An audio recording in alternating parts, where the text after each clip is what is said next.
Good afternoon. My name is Jürgen Steinmetz, joining you here from Honolulu for eTurbo News. We're going to be live with an upcoming broadcast. Give us about 3-4 minutes to collect some more people to join us, and we'll give you the information. Thank you.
Hello and good afternoon. My name is Jürgen Steinmetz, joining you here from eTurbo News and Livestream.travel in Honolulu. With me, as always, is Dr. Peter Talo in College Station, Texas. And Peter, if I look outside, it's beautiful weather here again. I know our weather report is quite boring. It's really not the same as Corona. We had 13 deaths, what is the highest number we ever recorded in Hawaii. So that is not that good, but the weather is nice and it seems to be inviting here. But sometimes, of second thoughts about saying how inviting it should be. But how are things in College Station? Well, we're having a end of summer heat wave, which is very typical of September. I should say that, in a sense, boring is good. Because when it's not boring, it means you're having a hurricane, or you're having a tornado, or you're having an earthquake, or forest fires that are taking place around Lake Tahoe in California and Nevada. So, to be quite honest, I'm happy with boring.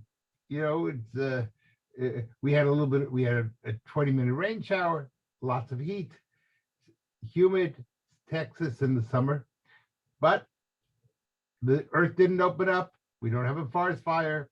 We're not in Louisiana where they're really suffering and having terrible situation because of the hurricane, which was so bad.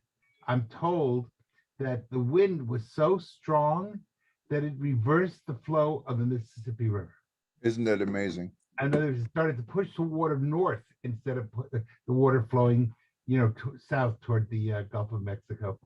So that just tells you, just how powerful that hurricane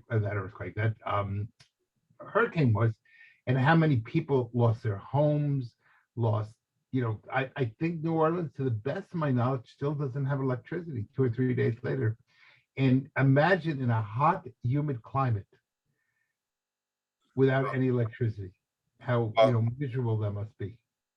No, that is definitely, and it's the second time this is happening, and I think this time was even worse. The levee luckily didn't break. It could have been a lot worse than it is even. Yes. And but then there are other parts in the country like California, Lake Tahoe, a major resort area, literally under fire. Yes. And Corona is hunting everyone. Yeah, it's not an easy Oh, time. and you're starting to see that in economics. as you reported before, but we're seeing, Alitalia may very well go bankrupt. There's a lot of rumors now that both Air France and KLM, which is really one company, may also go bankrupt. Um, it's unknown how many other European airlines will go bankrupt. I sent you a film today. I don't know if you had a chance to look at it, but there's why people hate some of the American airlines, and flying in the U.S. is not a pleasure. And one of the things you're seeing is that big airlines are being reduced to these little commuter jets. So next week, my wife and I will be going to Washington, and that's a long flight. That's for the United States, it's 3.5, 4 hour flight. We're on a commuter jet, and yeah, smaller jet reflects smaller traffic, less demand on traffic. yeah, We did a story on Emirates, one of the largest carriers in the world, is taking the last Airbus 380. So it looks like the season of huge planes like the Airbus 380 that can, in some versions, take up to 700 passengers, is no longer under demand. Right. The demand are smaller jets that can take maybe more regional routes, so people don't have to change planes. Everything is changing, absolutely. Yeah. And that's a real issue, of course, because if the airlines start really having trouble, and around the world you have terrible problems with roads not being taken care of well. I think today there was a terrible accident in Peru, and a lot of people died. And I've been very often in Peru, and I will tell you, going across La Cordillera, going across the Andes Mountains, it's a scary proposition. I mean, you really, and if you're not worried about your bus or your car falling off the side of the road, rocks fall down from the mountains, and you pray all the time that a rock won't fall on your car or your bus and kill you all from a rock slide. Lots of times that's never happened with a rock that's fallen down, but for example, I go from Lima to Huánuco, which is about 300 kilometers, not very far, 180, maybe 200 miles, more or less. In the United States, there would be a 3-hour trip for about 200 miles, 300 kilometers. In Peru, it can take me up to 24 hours. And part of that's because the roads are blocked when there's a rock slide, and then everything just stops until they can clear the rocks. And you know what? That could take 4 or 5 hours that you're just stuck on a bus. Yeah, and it's not only rock slides and bad roads, it's also the danger of earthquakes in Peru. Yeah. There are frequent earthquakes. I've been in Peru during almost major earthquakes. One, I was asleep, and I remember I woke up in the morning and everyone was standing in the kitchen at my friend's where I was staying and talking about an earthquake. And I said, "What earthquake?" But if you don't have a good sleep, It's good if you can sleep through an earthquake. The problem is when the earthquake wakes you up because the house is falling down. That's not so good. Yeah, and there are scary parts, and I can tell you this story, what happened to me in the Caspian Sea in Iran, when I was driving to the Caspian Sea from Tehran, and we were up in the mountains and got caught in an earthquake, and literally there were rocks flying everywhere. And we were really, really lucky not to be hit by one of the rocks, and made it into one of these highway stops at a steep road with, hundreds of feet of terrain. And we were able to get inside the stop, and then a big rock really hit our vehicle. And so, yes, it's scary, and it can happen anywhere in the world. It's not just isolated to Peru, of course. Of course, of course. We all live in God's hands. My whole point is that there's a real problem of lack of infrastructure in much part of the world. Some of that we were able to hide or get around by having good airline service. But if airlines become more expensive, less frequent, airline companies start going out of business, then we're forced to go back to surface transportation.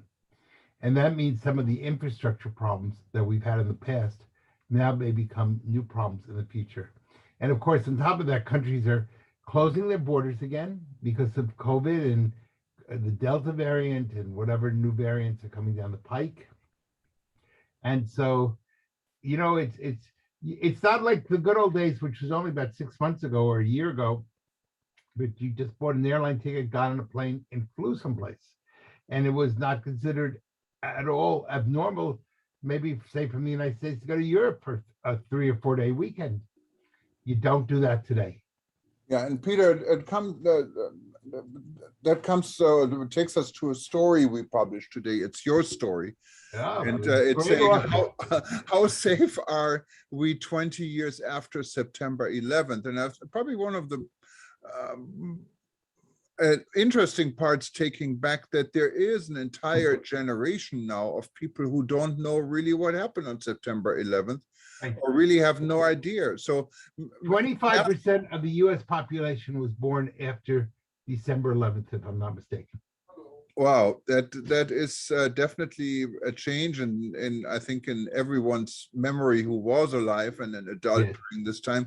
I think everyone can recall this day, what they did on this day. It was such an impact it made in the world. I remember on that day at 4 a.m, our time in Hawaii, when this happened, 10 something in New York, my dad called me from Germany and telling me that you are turn the TV on. It looks like you guys are in a war. And so we were. And so answering this question, how safe are we 20 years after September 11th? That's a really good question. And of course, I encourage people to read the article, but some of the things I think we need to talk about is it's not one answer. It really depends. Are you talking about airlines? Are you talking about health? Are you talking about crime on the streets? Are you talking about terrorism? And so there are many different levels to that, but I think we could kind of begin to summarize a little bit. The airline industry has certainly tried to tighten itself up. How well it's done, I guess we could say the proof is in the pudding. We have not had major plane hijackings. When I was in college many years ago, it was a daily event to have a plane hijacked to Cuba, if you remember in the 1960s. And those things pretty much don't exist anymore.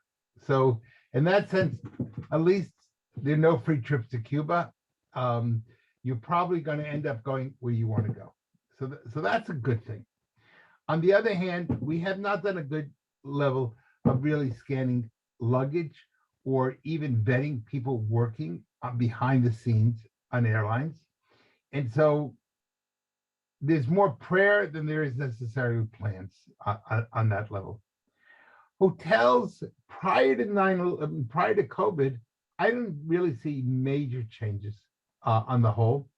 I think COVID that might be one of the few good things about COVID, that COVID forced the hotel industry, in order to survive, to be able to really up their game and to really do a lot more thinking about the importance of security, biosecurity, health security, and what that means.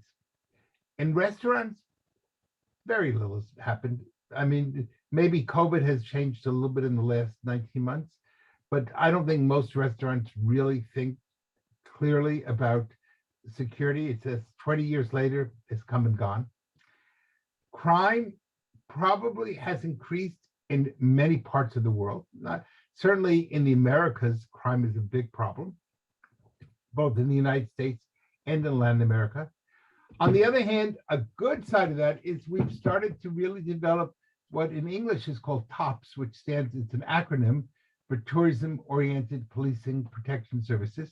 In other words, tourism police. And 20 years ago, people laughed at that. They thought that was kind of crazy. Today, people are rushing to get good training, to get certification, to work on creating a tourism police force. So that's a real positive that's come 20 years later. The cruise industry right now is kind of, I guess it's existing, but not by much, to say the least. And there's really three parts of security in the cruise industry. It's the cruise industry, the safety of the boat. Will somebody attack the boat? There's the safety of passengers on the boat, which is dealing with sexual assaults, stealing, robberies, etc. on the boat. And then, of course, what happens to people when they get off the boat at port stops. So there's really three levels on that. So those are at least some of the things. In some ways, we've made some progress. In some ways, we've done a lot of talk, and we really haven't done much. And if tourism is to survive, and I think more and more people question its survival, which is really tragic, but let's hope it will survive, it's going to have to come up with better assurances, not only against crime, but it's going to have to come up with now the new threat that may be coming out of Afghanistan, which may become a new center again of terrorism. And remember, the Taliban and Al Qaeda, they came out of Afghanistan. Will this reappear? Well, time will tell. But if Afghanistan becomes a new center for terrorism, could we have another 9/11? I don't think we can say we can't. I don't know if we will, but it's certainly within the realm of possibilities. Today, I think, because of what happened in Afghanistan, the world of tourism is less safe than we were maybe 6 months ago. So those are at least questions that we have to be asking. And if you look in the case of Afghanistan, we have been dealing with September 11th, and many of the young people who actually served our country so bravely in Afghanistan didn't even know really what they're, why they're in Afghanistan. And this was the reason. The reason was September 11th. And we just tried to finish this reason, and we're in the biggest mess again. So it seems to be never ending. Yes.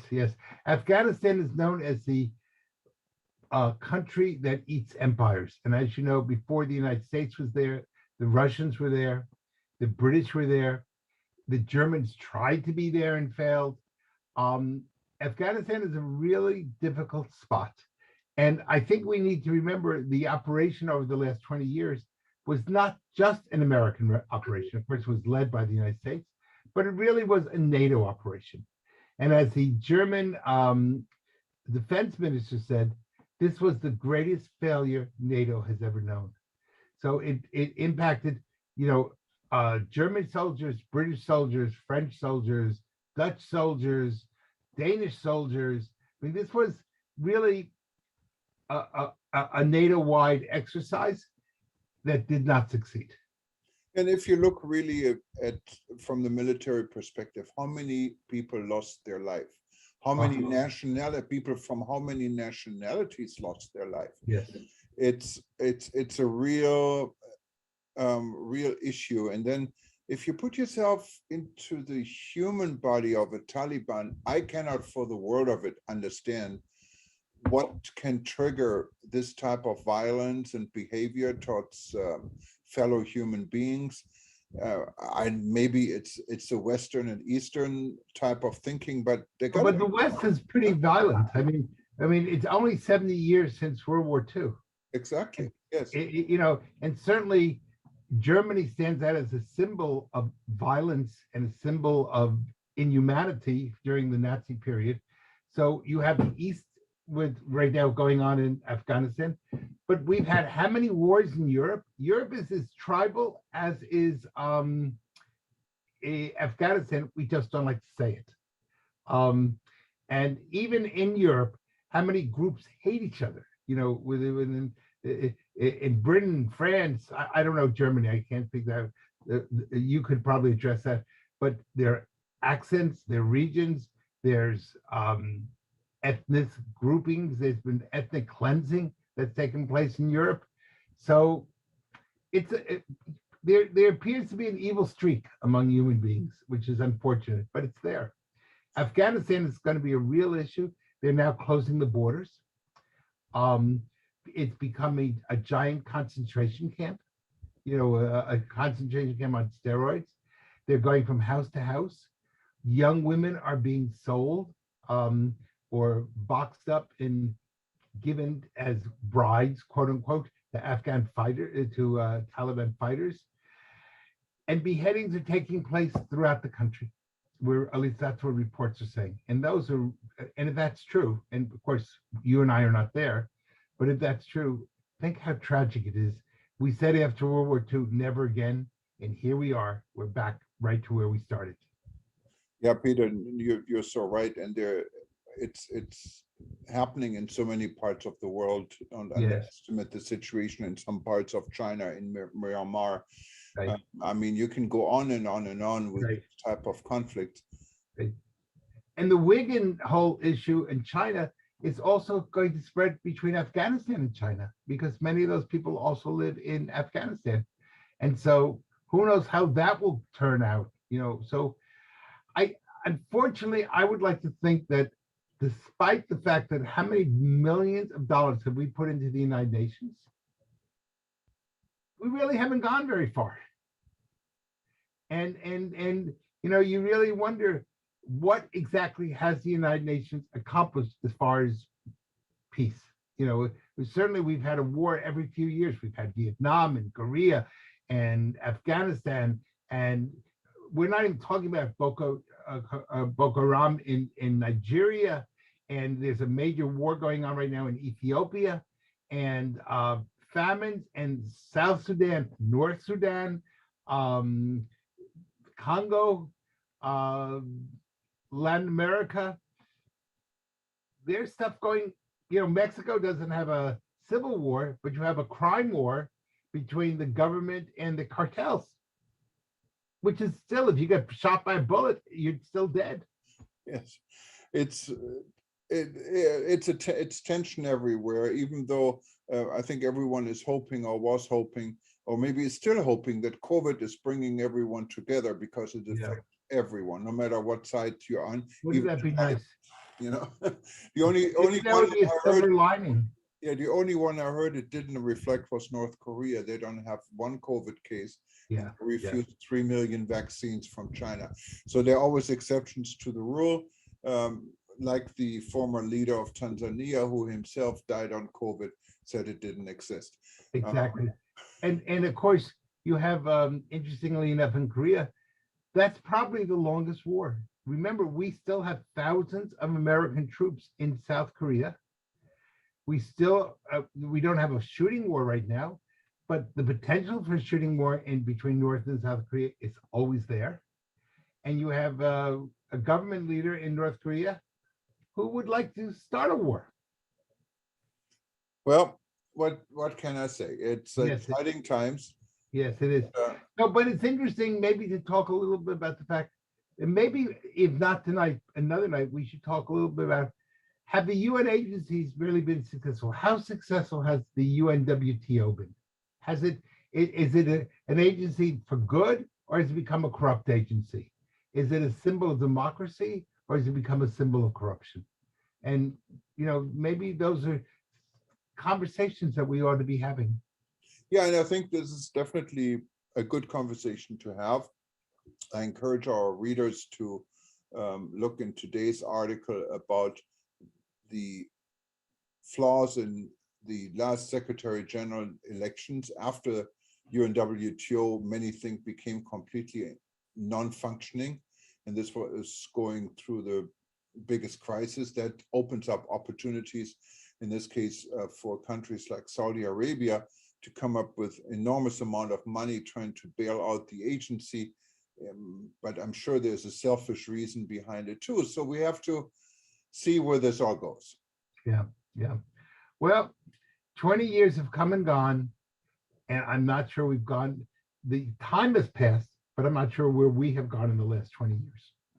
Well, in any case, no matter what happens, the tourism, the nice thing about tourism, it's an industry of peace, because when you look someone in the eyes and you're in a foreign country, it is there to understand. You're there to understand the person you deal with. You should be. You should be there. And hopefully that's a mutual thing, Yes. We need to really stress that. And one of the things I think is that not all tourists do bring peace. Some tourists don't. And we need to be training the world when we do travel to try to understand we're all ambassadors of our country and to try to make the world at least a little bit better and a little more pleasant. I tell people all the time, if you don't enjoy people, don't be in the tourism industry. Well, I mean, maybe on a last note, a very interesting and good example, I think, is the situation between the UAE and Israel, for example. Yes. These were two nations that are, and they were enemies. They didn't talk to each other. You couldn't find Israel on a map of Etihad Airways, the national carrier for the UAE, for the longest time. And now they're friends.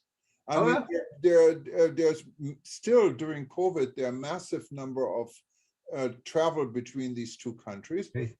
Israel has a tent, what is a symbol of openness, at the upcoming World Expo in Dubai.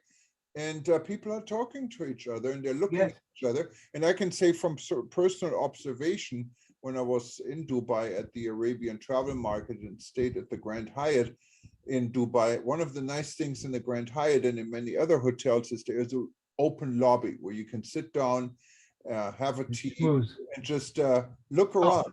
And you see groups of people, obviously from Israel, and groups of local Arabs looking at each other and don't really know if they can trust each other. They're not yet talking necessarily to each other, but at least they can look at each other, and there's not going to. And I think they are beginning to talk. Right. As you know, the new ambassador from Bahrain arrived in Israel this week, and again, that's another country, that, and their number one goal between Bahrain and Israel is tourism. So in that sense, what we're using is tourism, not the individual tourist, but tourism as an industry to bring peace between people. And that's a hell of a lot better than shooting. Absolutely, Peter. Well, for everyone else, stay tuned. If you wanted to listen to the archive of this segment, you can go to breakingnewsshow.com or go to our YouTube channel. Easiest is you go to youtube.com/travel news group or click on any of the links on any page on eTurbo News and it will get you right to YouTube. You should also subscribe to YouTube so you get updates and you can comment. We have a new thing on YouTube, what you can try. It's called Super Chat. So if you click on Super Chat, you can do this now and try it. Just on the right side, when you're signed in, you have to be signed in. So you have to have a YouTube account to do this.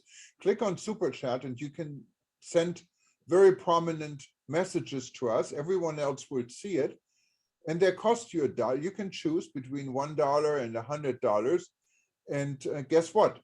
This money doesn't necessarily go to Peter and myself, but it helps us to pay for the cost of it, and it goes to our staff. Our staff is working many times overtime to help us to put all these news together 24/7. So we'll be very thankful when we see you participating in the Super Chat. Give it a try on the right side.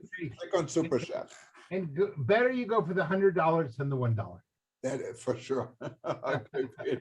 Have a good evening from Texas. Good afternoon to Hawaii. Aloha. Aloha. Bye-bye. Bye-bye.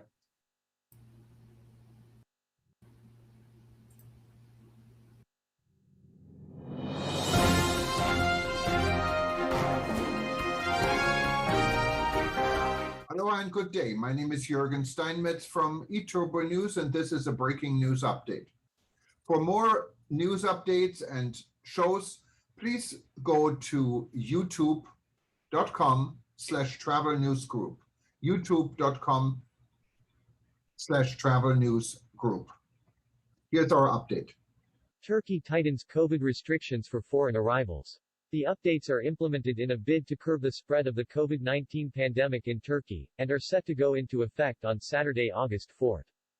Turkey updates anti-COVID restrictions for foreign arrivals. Regulations aim to curb the spread of COVID-19 pandemic in Turkey. Updated rules set to go into effect tomorrow. Turkey's Interior Ministry issued a circular today, announcing new updates for requirements and restrictions for visitors arriving into the country from abroad. The updates are implemented in a bid to curb the spread of the COVID-19 pandemic in Turkey, and are set to go into effect on Saturday, August 4. Red List, Brazil, South Africa, Nepal, and Sri Lanka. Suspension of direct flights from Brazil, South Africa, Nepal, and Sri Lanka will continue until further notice. Passengers who have been to these countries in the last 14 days will be asked to submit a negative PCR test result obtained a maximum of 72 hours before entering Turkey. They will also be quarantined for 14 days in locations determined by the governorships, at the end of which a negative test will be required one more time. If there is a positive test result, the patient will be kept under isolation, which will end with a negative result in the following 14 days. Bangladesh, India and Pakistan. Travel rules for Bangladesh, India, and Pakistan have been eased, and passengers from these countries, or those who have been to these countries in the last 14 days, will be requested to submit a negative PCR test result obtained up to 72 hours beforehand. People who document receiving 2 doses of COVID-19 vaccines granted approval by the World Health Organization or Turkey or 1 dose of the Johnson & Johnson vaccine at least 14 days before entering Turkey will be exempted from quarantine. UK, Iran, Egypt and Singapore. Passengers coming from the UK, Iran, Egypt, or Singapore will be required to submit a negative result from PCR tests done a maximum of 72 hours before entry. For passengers traveling from Afghanistan, those who can provide a document showing they were administered a COVID-19 vaccine in the last 14 days or recovery from COVID-19 infection in the last 6 months will not require a test result or quarantine. Turkish citizens. Turkish citizens entering the country from abroad will also be required to prove that they have gotten 2 vaccine doses at least 14 days prior, or that they have recovered from a COVID-19 infection in the last 6 months. Turkish citizens who can provide a negative PCR test result obtained up to 72 hours prior or a rapid antigen test result obtained up to 48 hours before will also be allowed into the country. Citizens who fail to submit documentation of vaccine status or a negative test will be allowed to go to their residences after a PCR test, and those with a positive result will be isolated until they submit a negative result from a PCR test. Passengers from other parts of the world. Arrivals from other countries will be required to document that they have gotten 2 doses of COVID-19 vaccines granted approval by the World Health Organization or Turkey or 1 dose of the Johnson & Johnson vaccine at least 14 days before entering. Passengers who fail to produce vaccination proof or an official document proving recovery from COVID-19 infection in the last 6 months will be requested to submit a negative PCR result obtained a maximum of 72 hours prior or a rapid antigen test result obtained a maximum of 48 hours prior. Sample-based COVID-19 tests will be available for passengers at all border gates. Children younger than 12 will not be asked for vaccine certification or PRC, antigen test results to enter Turkey.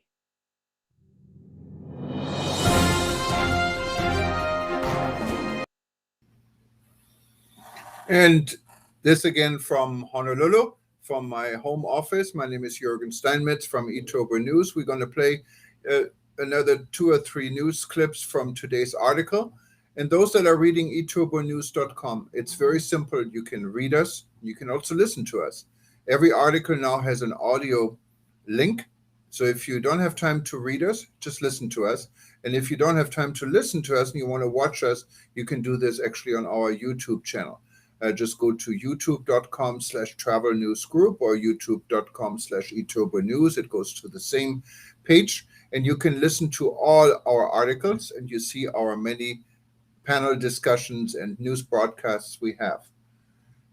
If you are on YouTube at this time and you want to participate in our super chat, just look on the right side of your screen and you can easily send us a message by super chat. We will definitely acknowledge this immediately now once we see it, and you'll be surprised. You might be a winner of something a lot more. Just stay tuned. Once we get our first super chat, you're going to be the very first one if you rush now. Let's get to the next news clip from today.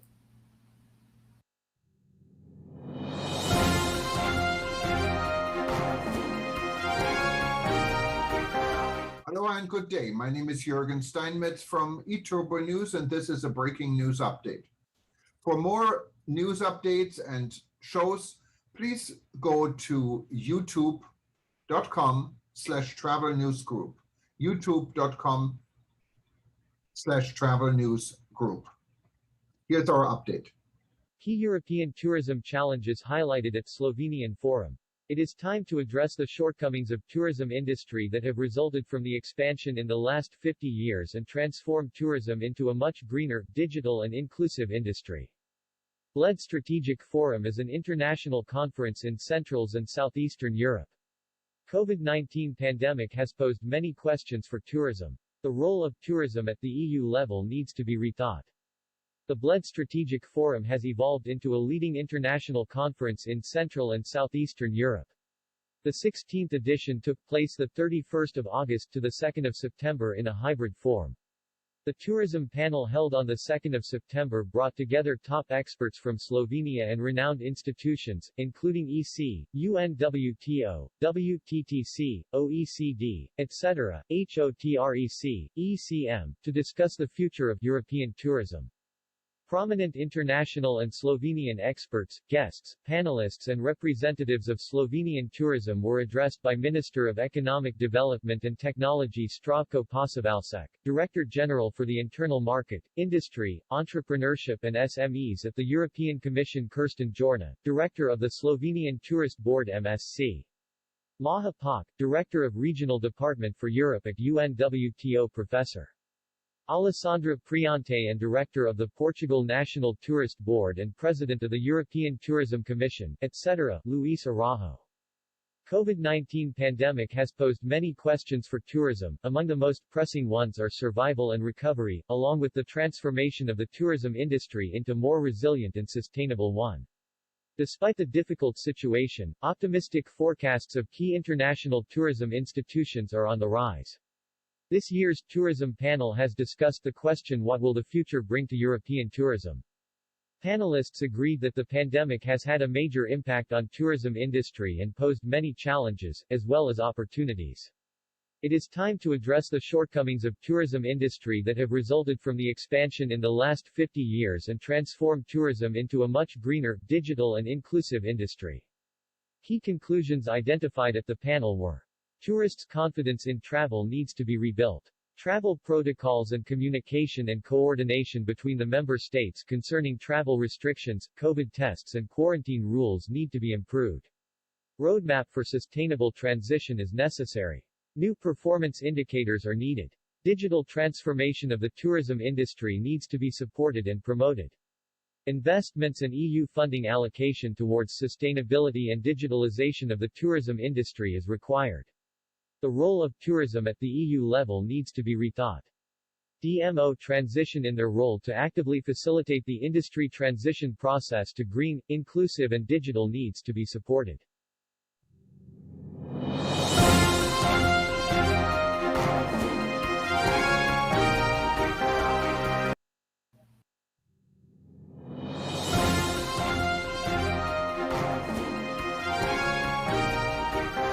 Hello and good day. My name is Jürgen Steinmetz from eTurbo News, and this is a breaking news update.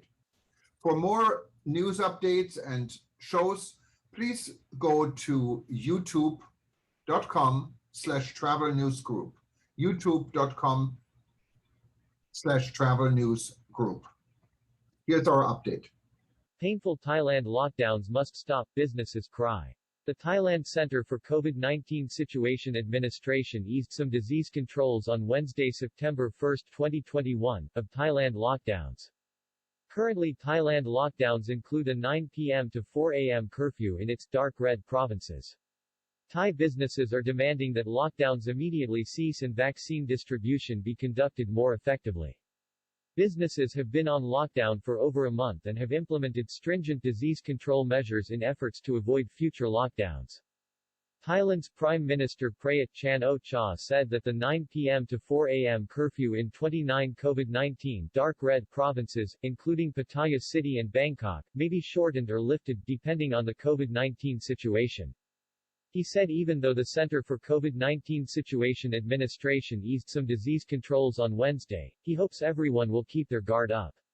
The restrictions could be further relaxed if the situation improves. General Prayut said the curfew's shortening or lifting will depend on the number of infections, fatalities, and other metrics related to the pandemic.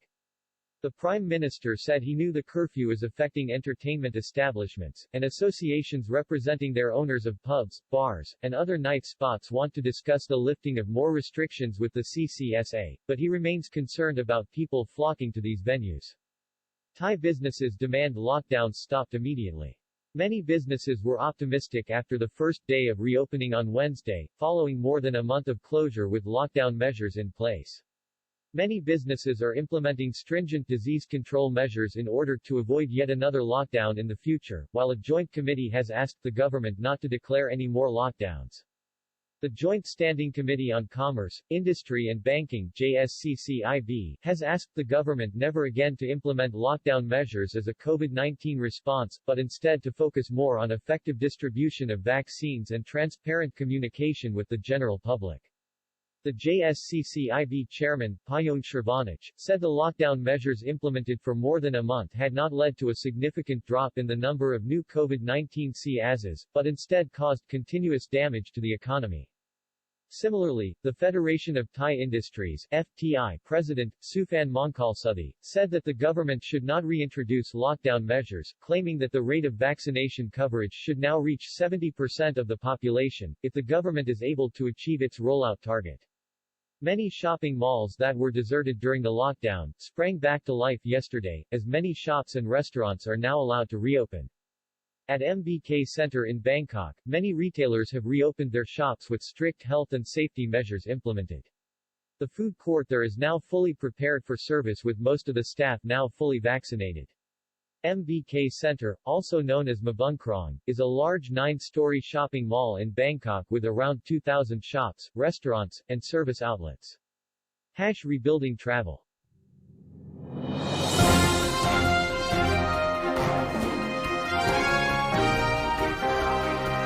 Thank you for listening to our news update. There's more on youtube.com/travel news group, or you can read us, of course, in going to our news portal at etobernews.com or travelnews.com.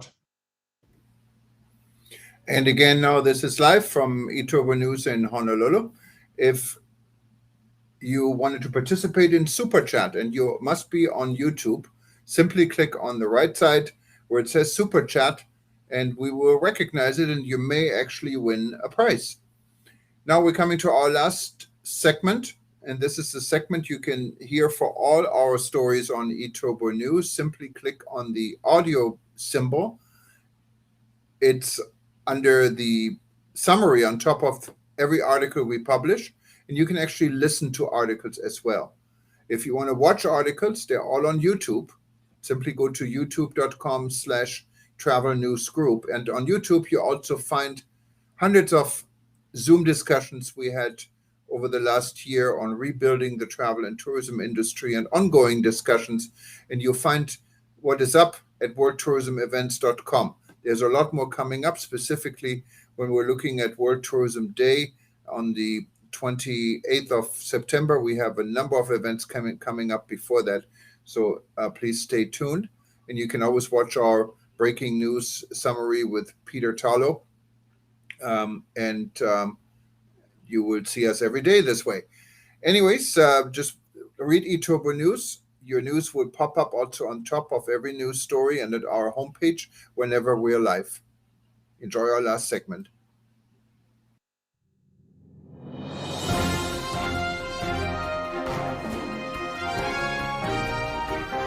Hello and good day. My name is Jürgen Steinmetz from Etober News, and this is a breaking news update. For more news updates and shows, please go to youtube.com/travel news group. youtube.com/travel news group. Here's our update. Hawaii worst state in the U.S. for pet-friendly accommodations. The number of pet-friendly properties available can vary quite dramatically from place to place, making some parts of the country much more accessible to pet owners than others. Number of pet-friendly properties vary dramatically from state to state. Illinois, Mississippi and New York are the most pet-friendly states. Hawaii, Alaska and West Virginia are the least pet-friendly U.S. states. 67% of U.S. households, around 85 million families, own a pet, and 43 million houses are occupied by renters. So, what if you need to relocate with your furry friend? The number of pet-friendly properties available can vary quite dramatically from place to place, making some parts of the country much more accessible to pet owners than others. With this in mind, travel experts wanted to find out which states, towns and cities have the largest proportion of homes available to rent that also accept pets. Looking at the top 50 most populated U.S. cities, the experts recorded the proportion of properties available to rent that also accept pets. Additionally, we've found out the percentage of available rents in each state that will accept a tenant with pets, revealing the best places in the country for pet owners to live. Illinois is the best state in the country for pet owners who are looking to rent, with 59.87% of properties accepting pets. So if you're a pet owner looking to move to a new part of the country, Illinois might be a good bet for you.